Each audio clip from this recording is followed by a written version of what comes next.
Welcome to EyeConnect, a podcast from Ocular Melanoma UK, where real people share real stories about life with and beyond this and other rare cancers. Ocular Melanoma UK knows just how powerful it can be to hear from others who truly understand the journey. From laughter to loss, science to support, each episode connects voices from across the ocular melanoma community. EyeConnect, bringing together people and stories. Today on EyeConnect, we're joined by two incredible women whose friendship was forged through one of life's toughest challenges, a shared diagnosis of ocular melanoma. Tessa Parry-Wingfield and Jo Denman were complete strangers until a mutual friend introduced them just before Jo's surgery. Tessa had been diagnosed around a year earlier, and when Jo reached out, she found in Tessa not only guidance, but the rare comfort of someone who truly understood. What began as a supportive message has grown into a powerful friendship, one built on honesty, humour, and an unwavering determination to raise awareness of this rare cancer. Their story has reached people across the world, from hospital waiting rooms to the pages of national newspapers, showing that connection can be one of the most healing forces of all. Through shared adversity and the loss of an eye each, they discovered connection, courage, and friendship, a powerful reminder that even in the darkest times, no one has to face things alone.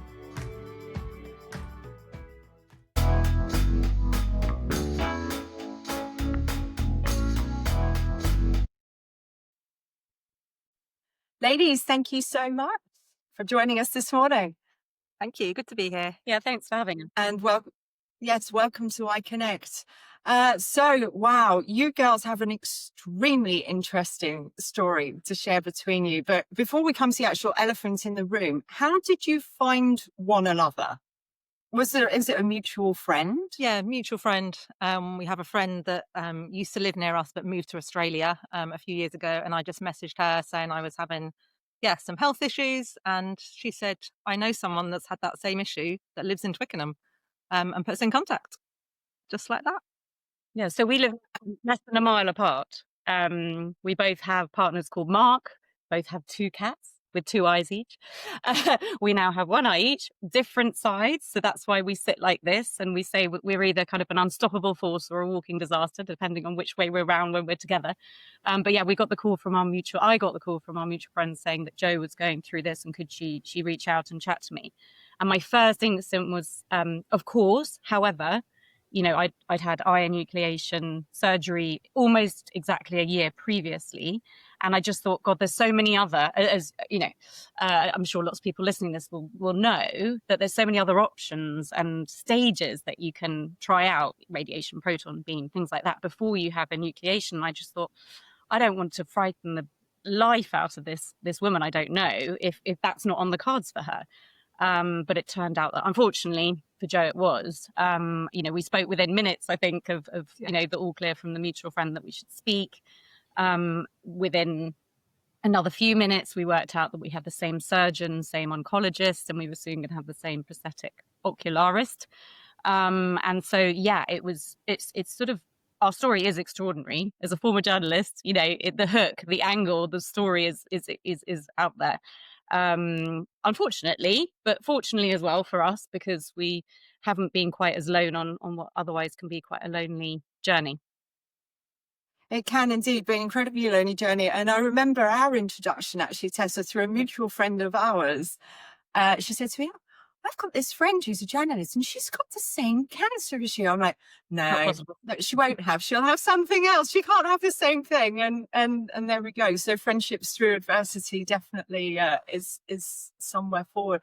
So you've both had enucleation. Which eyes have you had out? So are you walking together?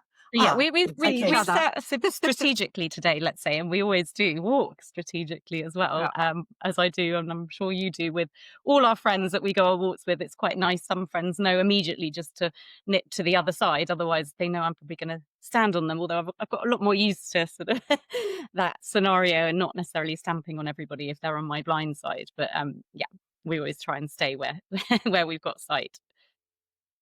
So I know, Tessa, you were diagnosed before Joe. Can you talk us through how you came to realise that something was actually wrong?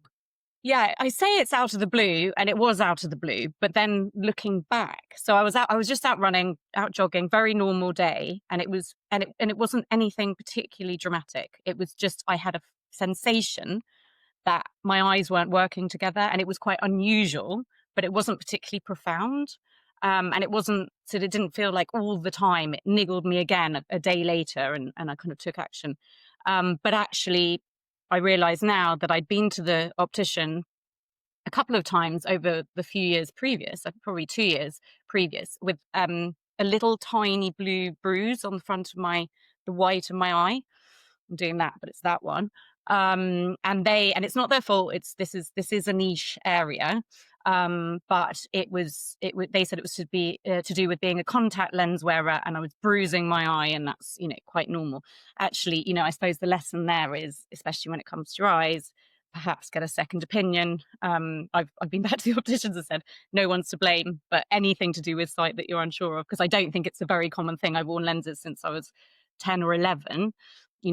I've never had a bruise on my eye before. So I think the lesson all round is go straight to somewhere like Moorfields and get a second opinion. But yes, that the moment I realized something was probably more wrong was when I was out running. The next day I was at friends, dinner, and I was sort of doing this, going, yeah, my eyes aren't working together. And then I very quickly went to the optician, just assumed I'm very myopic, -8.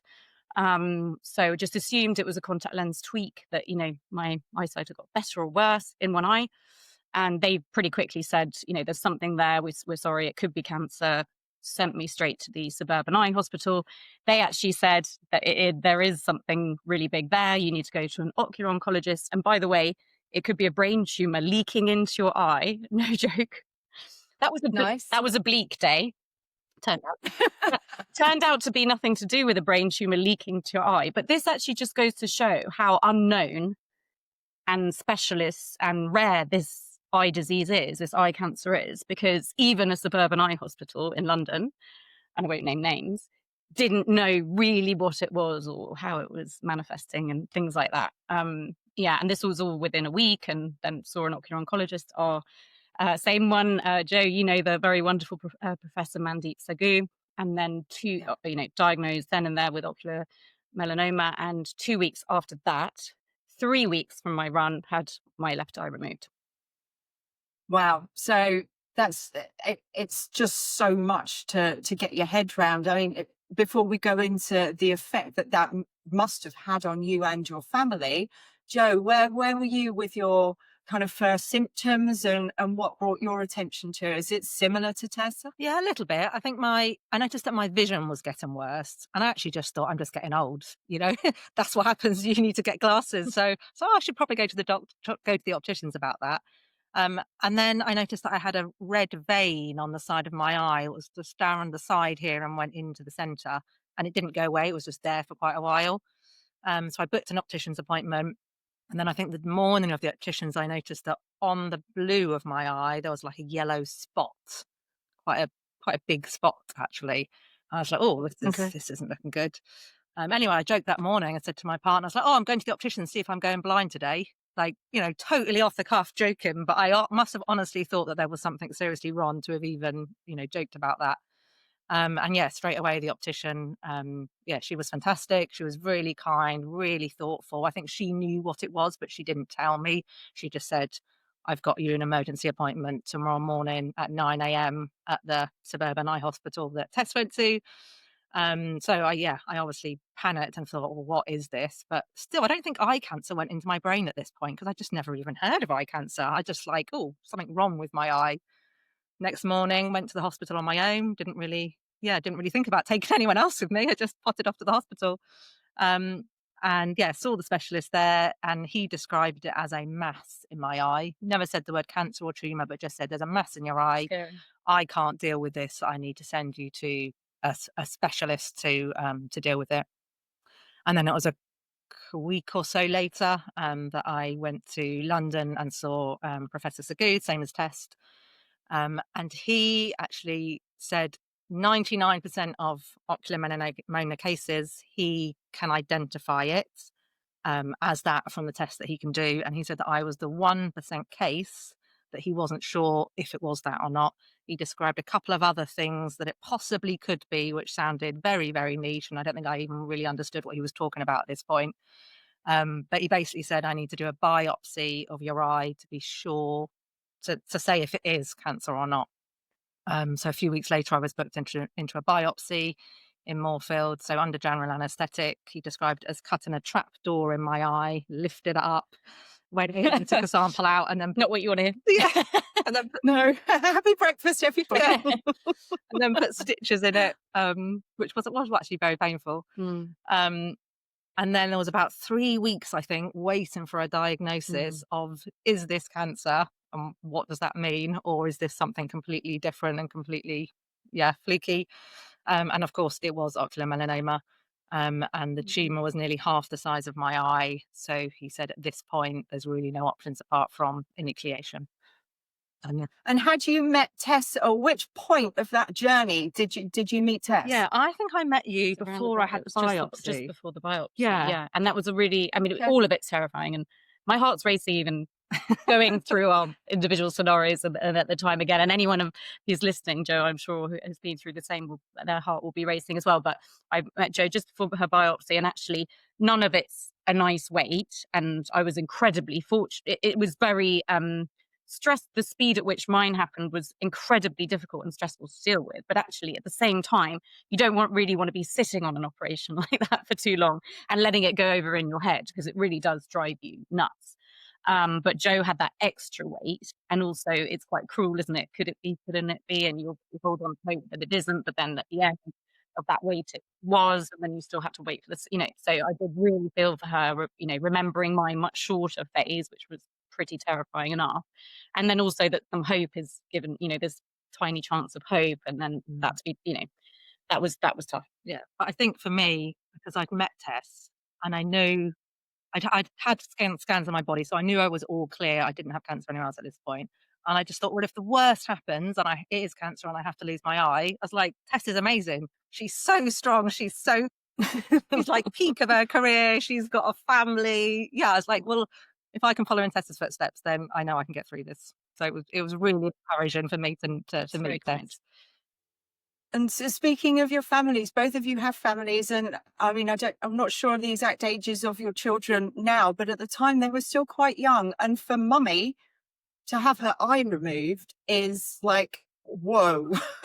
So how did the children cope? And then how did you cope? Because actually, as parents, we put the family first. It was all about, I don't want them to know too much. I don't want them to know about the fact that this could wipe me off the planet. No one's ever heard of this disease. It's very obvious whether you have plaque, proton beam or anything. You come out of hospital with an eye patch, whether your eye's still underneath it or not. Yeah. I mean, the space where the eye is looks really, really messy for a period of time. So what did you do for to cope with that inside yourselves? Actually, on that note, Joe, we weren't allowed eye patches because I that's what I assumed, is that we would be saved any kind of worry about people seeing or whatever because you'd have an eye patch. But because of the healing of the surgery, that wasn't allowed because bacteria would build up. So we had very dark sunglasses instead. But there were definitely moments when, because my girls never wanted to see because they were totally terrified, but there was moments when the sun came or from the side that they did see by mistake, and it really freaked them out. And I felt bad about that. But yeah, no, we didn't have and Halloween's coming up, right? And my children, my two girls were 10 and 12, and I'm 12 and 14 at the time. And it is literally the stuff of Halloween nightmares. So Mummy's going to go have some surgery. Her eye's going to be removed. She's going to stagger back home. No eye patch, just crazy black sunglasses. And and it's cancer, by the way, as well. I mean, it's a lot, isn't it? And it's really terrifying. I think kids are a lot more resilient than we give them any credit for. And when they're put to the test like that, they're incredible. My absolute rocks. But what was, I think, the best thing about my children is that they gave me very little grace period. As soon as I came home and they realized that my personality hadn't been extracted with my eye, it was like, back to business. Chop, chop. Come on then. Make me some dinner. What are we doing today? I'm hungry. Yeah. Can we go to netball? Yeah. So what you just need that normality, right? You crave that as soon as you sort of are better physically, mentally, desperately need just people to be normal around you because it's the most abnormal situation. So yeah, that was my experience. But mine was fairly your boy's similar as pretty well. Yeah, tough. my son was 9 at the time, 11 now. I remember him being absolutely gobsmacked when I said I have to have my eye removed. His mouth just went. He just couldn't get over it. But then as soon as he'd accepted it, he was like, okay, let's move on. And then after surgery, when I was still recovering at home on the sofa, it's painful for I think about 4 days. I was in quite a lot of pain. And after 2 days, he was like, get up off the sofa. Lazy. Yeah, he's like, what are you doing? He's had lots of surgery himself. He has a cleft lip and palate. So he's used to hospitals, appointments and surgery. So he was very blasé about it. He's like, oh, you just had your eye out. Come on, don't worry about it. Get up. And actually you were really brave and you made a decision that you weren't going to cover up at home. Yeah. And your family supported that and kind of wanted that for you. Our family went a different way, which was the girls, rightly or wrongly, but just for them, it was too much. They were too terrified. So I was, in the dark, in the basement kitchen at home in these kind of really enormous, now quite eccentric looking, they seem quite eccentric looking when I look back at photos. Chanel darkest, the grade 4 or whatever dark sunglasses at 10 o'clock at night. And I'd be like, bashing around. And my ears would actually hurt because I've been wearing them from like 7 a.m. to like 10 o'clock. And they were quite massive. But, you basically do what's right for you, but also what's right for everyone around you. And so we had slightly different experiences there. But yeah. I actually think without the eye, it didn't look as bad as I thought it was going to. I think because your eye's partly closed anyway, there's not much support to open it. That, yeah, actually most people that I did see during that period were like, oh, doesn't look too bad. It's just a bit empty.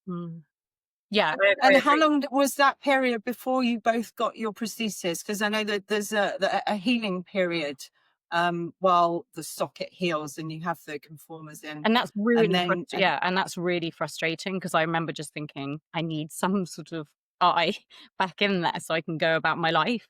And it takes longer than not that I'd ever given it any thought before March 2023, but in the 3 weeks before the surgery, I looked into it and then I had these conversations and I remember being so downhearted because I realized I had a good 3 months really before I'd get a good bespoke prosthetic eye. And so I think was it 7 weeks of 4 weeks of 4 weeks of just the conformer lens, 7 weeks-ish, and it differs for everyone depending on how your eye socket's healing. 7 weeks-ish of an interim prosthetic. Now this was interesting because Joe had it is luck of the draw, and I mean literally a drawer full of blue eyes, sort of opened by our amazing, very sweet man ocularist Peter. And he's like, let's see what we've got then, kind of thing. I mean, it is just all a bit bonkers when you think about it. And it's very surreal. You're kind of sitting there just going, what is happening to my life? But, he didn't have quite the right interim match for me. I just had a very sort of light, icy, I call it like Elsa from Frozen blue, which isn't my kind of blue. And it was quite big. The iris was much bigger than mine. So actually I found that really confronting. I found it almost worse than having no eye because I felt like a circus act. It was like, I found that really grating. Whereas Joe, just literally luck of that draw, had a better match, right? And I remember you were so pleased with your interim prosthetic that when you got your actual one, you're a bit like, hang on, that's not quite as good, and you had to make some adjustments. But my actual one, when I got it, I felt it looked too dark compared to my other eye. So my ocularist said, well, if go home, have a few days. If you're still not happy with it, come back and I'll put some highlights on it for you. I was like, highlights, brilliant. So the week after I went back and I had to leave it with him while he did it overnight or a couple of days. And he painted on some light parts on it, gave it some highlights. And then I went back and collected it and it was a better match. Excellent. So a little bit like an eye salon. So. Yeah. It's the prosthetics department at Moorfields. It's an amazing place. Obviously, we're deeply indebted, and but it is like stepping back in time and onto another planet, basically. Because it's a whole new world. It's extraordinary. I mean, those corridors and those rooms now have become kind of second nature. But at the beginning, you're just like, man, what is going on? This is a very It's a little bit like if extraordinary anyone's seen sorry to interrupt. If anyone's seen Toy Story, the guy that kind of covers up the paint on Andy's boot, it's very much like that in the old in the basement of everything. It is. So you say you're trying to get back to normality. Does that include driving? Do either of you drive? Yep, we both do. I think 4 weeks Okay. after surgery, we were encouraged to drive. Like 4 weeks after surgery is when you can start doing everything again, start exercising again if you want to, and start driving again. And I remember the first time being terrified. Yeah. And I messaged Tess and I was going, how can this ever be normal? How will this ever feel normal to drive with this just dark, just nothing here? Judging spaces was strange. I mean, my husband jokes that I'm a better driver now because I'm probably just way more careful. And, and I'm sure you do the same, but, there is a blind spot anyway over that way. And then so I literally am like often kind of, like 180 looking into the blind spot, which is also my blind spot. Just making sure, so super careful. But I thought I'd have a really long time out driving. Again, you just learn on the job really, really quickly, and you have to ask the right questions. Otherwise, you kind of leave meetings and you're none the wiser. But driving was a mystery. I just assumed I'd be off the road 6 months, a year, something like that. And the advice was get back on the roads as quickly as possible because it's a mindset and confidence thing as much as anything else. And I went to my opticians and had vision field test, which actually I don't even. Do you have to do that? I don't think it was recommended. I don't think it's legally compulsory, which is extraordinary, but we kind of wanted to do it for insurance and just for peace of mind. And actually the opticians there said, listen, you do have a blackout, obviously, but your score was 92% or something. And they said, you really have better vision than quite a few people on the roads, which was quite alarming. But yeah, it just gave us the confidence, I think, to get going with the driving. Yeah. We were just told that we can't drive a plane or a bus, but standard car, we're good for. Okay. No RAF for us. Yeah. That's good to know. And treatment moving forwards, I know, Jo, can you tell us, because how did you become involved you're on a trial at the moment. Can you introduce what's going on with you? Yeah, so I joined the trial last December, so just coming up for a year, and it's a 2-year program. And it's a trial for, I'm going to say, can I say TEBI as opposed to the long word, which I always say wrong? It's a trial for that drug. And what it involves is every 3 months I have a blood test, and every 6 months I have a liver MRI, which is the same MRI I would be having part of my surveillance anyway. And they are looking for changes in my blood. If they detect something in my blood at one of those points, that's when I will start having the drug. I can't remember the exact details of how often the drug is used, but I would start having that drug to see if it prevents the cancer mastizing in my liver. Okay. And is that giving you some confidence? How do you feel about it? Or are you just interested because you're in this journey anyway? So yeah, I think it does give me some confidence knowing that I'm having that blood test. And yeah, it's just like an extra bit of surveillance. Layer, yeah, exactly. And I also just feel like it's the right thing to do because of this cancer is so rare, and it's not just having this cancer. You've also got to be HPLA something positive. That's the one. Yeah. Positive, which I was. So it's such a small minority of people that are able to do this trial and help test these drugs that I just feel like it's the right thing that I should do to help with that. To help with that test. And it may be after 2 years, hopefully, touch wood, I actually won't have the drug because it's all clear after 2 years, and then I would leave the program and just go through standard surveillance of scans. Okay. Oh, fabulous. I mean, we're all here. You're helping kind of science progress, but we're all here as patient advocates because that's where we are with a very rare condition, a very rare disease, a very rare cancer. It's all about raising awareness and actually making sure. I mean, I don't think it would make any difference if everybody who listened to our podcast went to the optician thinking, oh my goodness me, there's a chance that I might have eye cancer.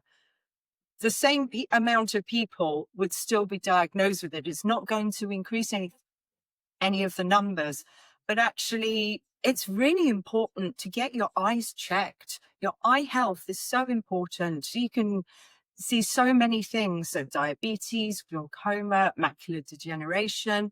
People have injuries from banging their head at work or having Lego thrown at them by a small child. Anything like that can damage the retina. So actually, our kind of voices speak volumes as far as just getting the awareness out there as well. And we're a tiny charity. Ocular Melanoma UK is a very small charity, but we help everybody we can who finds us who's diagnosed with this incredibly rare cancer. Have you required any therapy or counseling? How was it mentally affected or emotionally affected you and your personal identity as people? I haven't had any therapy. I had a couple of chats with a nurse at Moorfields who offered a couple of calls just to talk with her throughout the process, who was really helpful. Um, I think it's definitely changed my outlook on life.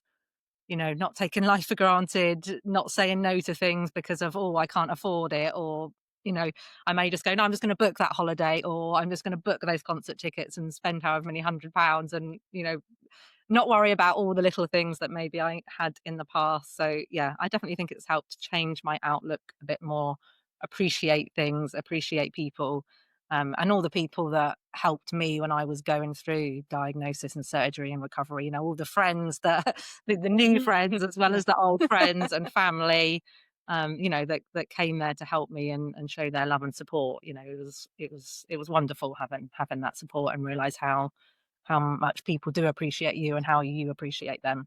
Mm. And I mean, none of us look ill, do we? That doesn't look like there's anything wrong with any of No. us. So it's a very much more kind of how it affects you internally and how you feel. And you do get fatigued from having just the one eye working really hard on the brain. And yes, I've still got my eye, but my vision is shot in my left eye. And I know a lot of screen work and a lot of driving and driving at night, and I'm just exhausted. But it is the mental fatigue. And Tessa, how have you found you've coped with this? Yeah, it's the funny one. I think I did. So one of the first things that all my friends and family said to me when they heard this is like, "You're going to need a lot of therapy," and I was like, "Oh, yeah, well, probably, but let's just park that for now." So I did actually, about 6 months in, I did try and speak to a therapist, but I basically was just paying her for me to tell her how amazingly well I am doing amazingly, and it was all just a bit of a facade, and I was just running high on adrenaline and fear and cortisol and all the thing. And basically my way of coping was to just plow everything into everything. So whether it was doing a half marathon or my business, I mean, I literally, my business has grown sort of extraordinary amounts in the last 2 years compared to pre-eye, which is just so strange. But I think it was a way of me channeling everything that happened. Just keep busy, keep the noise out, do this, do it. Also prove to myself I'm totally fine.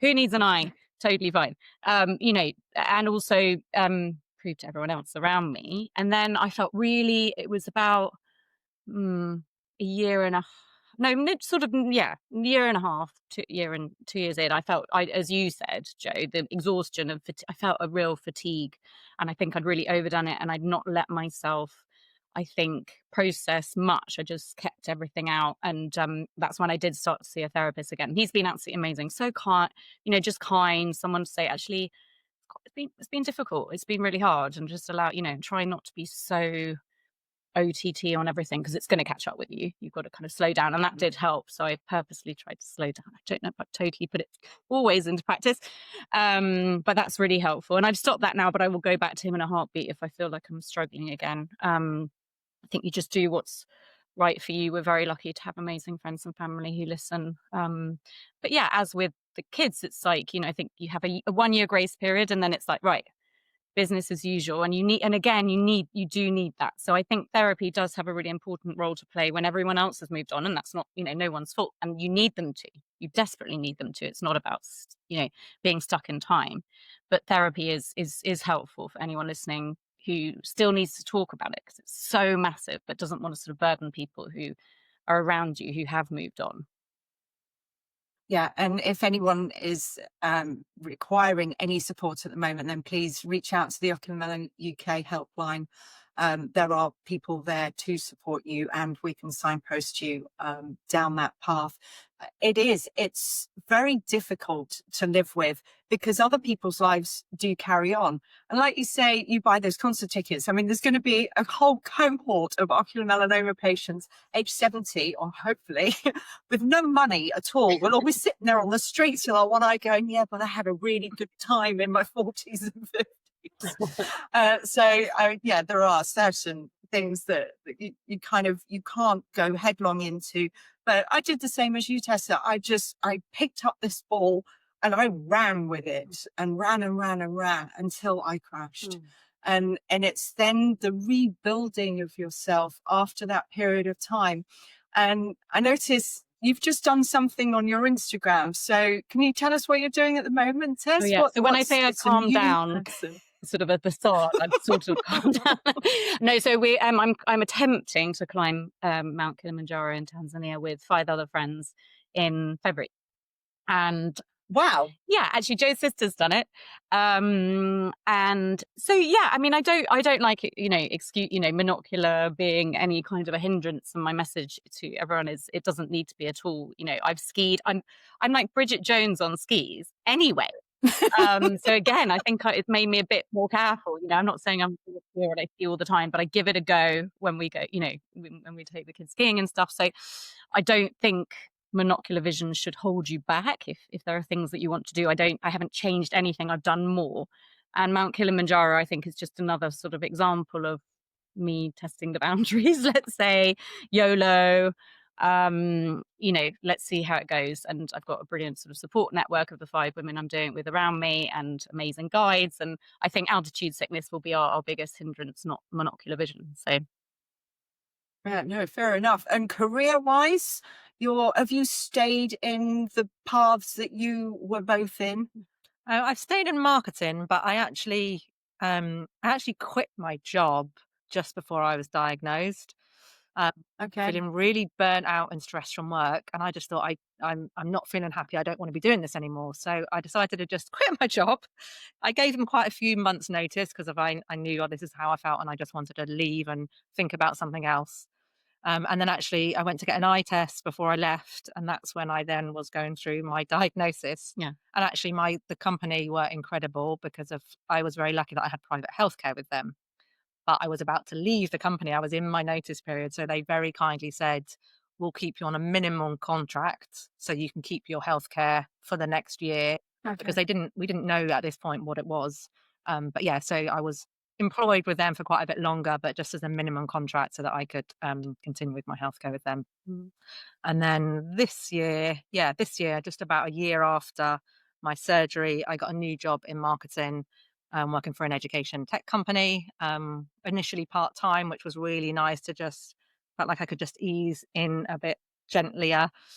And I've now just going up to 4 days a week. But the really weird thing is the office for the company is, of all the places to be, it's directly opposite Moorfields Eye Hospital.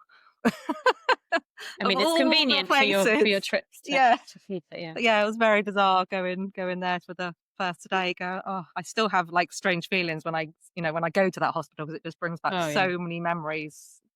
Funny lines, not think about it. Yeah, the green line, everything. Yeah.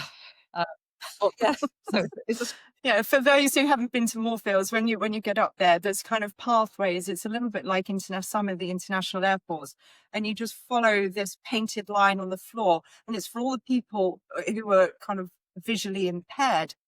And when you come out, having had your eyes dilated or your eyes removed, you cannot cope with the brightness of anything.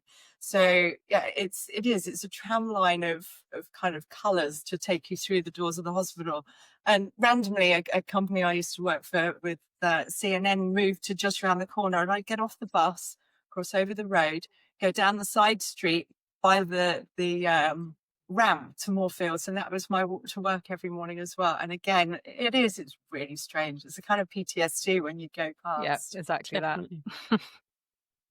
That. And moving forward, any plans or big ideas? Tess, you're climbing Kilimanjaro. Yeah. Wow. Yeah. Jo, have you got anything in your armory that you're about to kind of take on? I don't think I have, I feel like I'm not, You need to- not you need to living up to Tessa You now. need to climb a mountain. Yeah. Everest. Yeah. Um, No big mountain plans at the moment, but I do love climbing a mountain. So maybe Yeah. on your next one, Tess. yeah. See how I go. See Yeah. if see. Yeah, I see can how test the this waters, goes.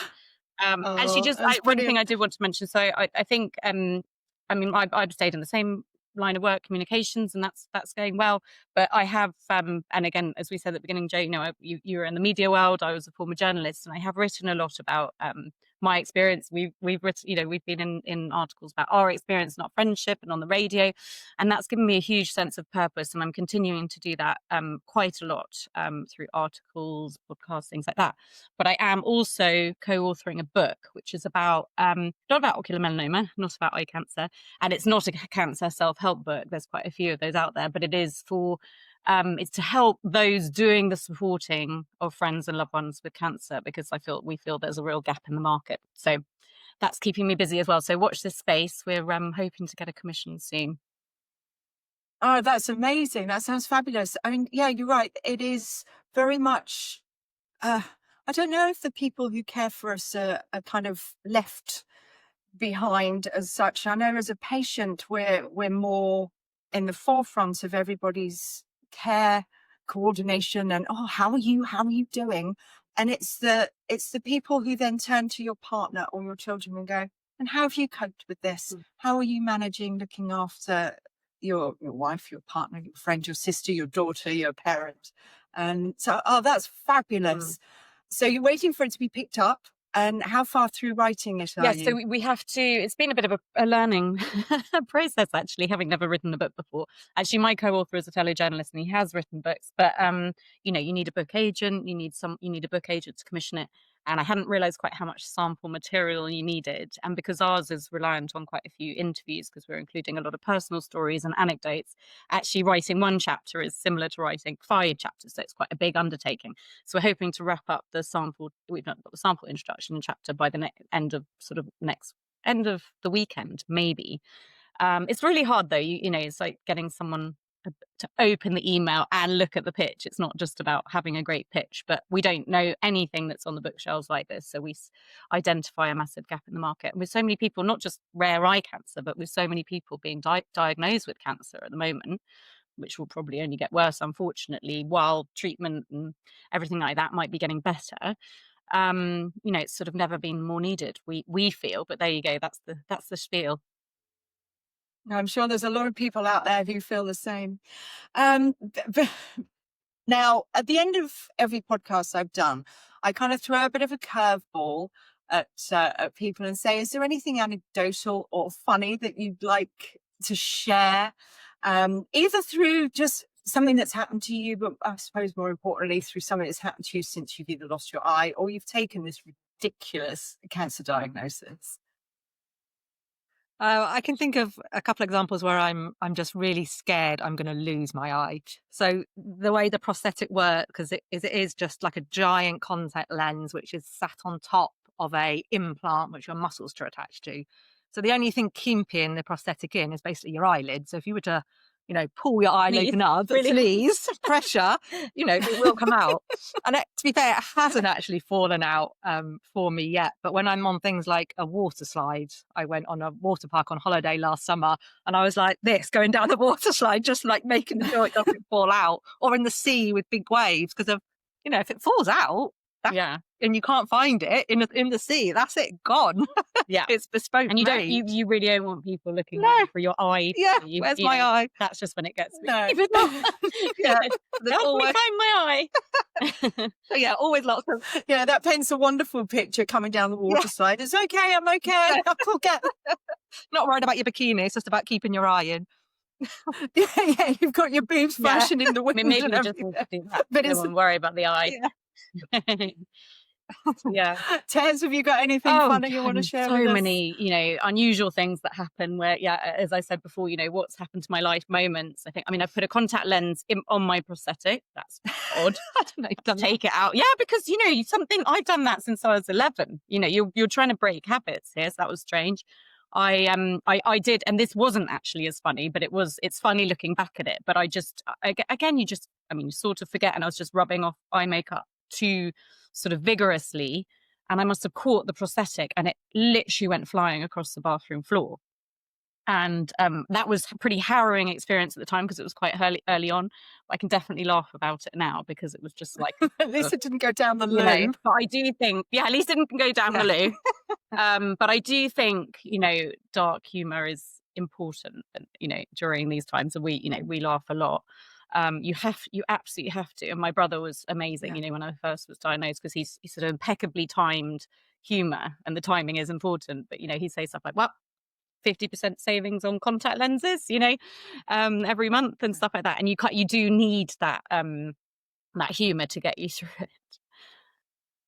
Oh, that's brilliant. We all like like you say, something light and bright to brighten the darkest of times. And thank you very much for brightening my day today, the pair of you. I'm so grateful that you could be together.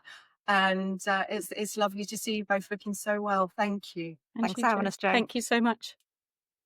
Thanks a lot. If you or someone you know has been affected by the topics discussed in this episode, support and information are available. You can visit Ocular Melanoma UK at www.omuk.org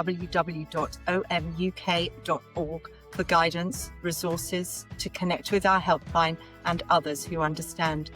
Remember, no one should face ocular melanoma alone.